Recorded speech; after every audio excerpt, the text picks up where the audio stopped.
Andrew, first of all, thank you so much for stopping by. Pleasure. At what time this morning did the alarm clock go off? I actually did not. Did I set an alarm? I didn't set an alarm this morning. So because I think it changes every day. Yeah, I got a good 10, 11 hours sleep. But I slept 1 hour the other day, so I was kind of catching up with Like a small sleep. power nap. Yeah. When you were 15, you joined the Blue Zoots. Yeah, that's true. Yeah.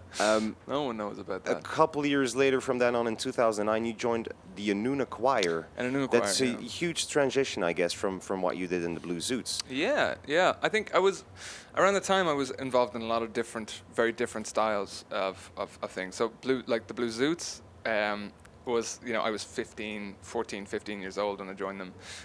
Everyone else was maybe 17, 18. You were the youngest kid in there. Yeah? I was the youngest kid in the band, yeah. And we were just doing covers of soul songs, covers of blues songs.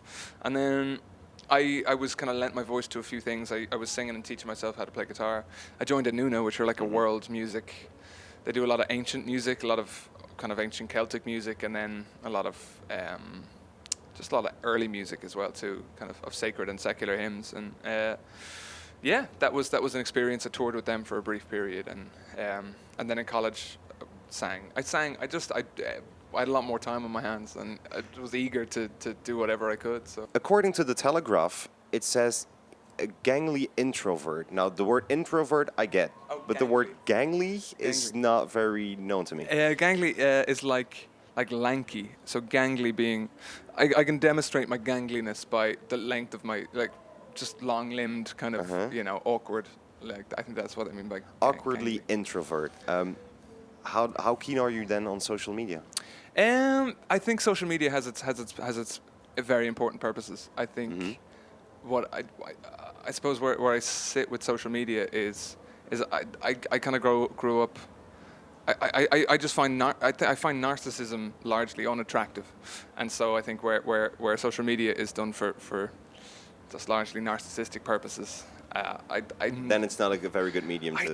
I just have no interest in that. But I think social media, by way of for sharing ideas and spreading awareness, I think is, and also it's a very important tool in that every single person who has access to it becomes in some part an amateur journalist. And if ever that's needed, that's a very, very important thing too. Last question before I'm going to let you go. It said on the description, musician, which is obvious, but it also said hoodoo enthusiast. Hoodoo enthusiast, yeah. What is hoodoo? Hoodoo is, it's like folk. It's not quite a religion like voodoo, but it is like, if you can imagine, like folk, kind of like folk magic. So you know, like mojo, when somebody said like that Austin Powers kind of thing, I lost my mojo. Mojo is like a hoodoo, something within hoodoo practice.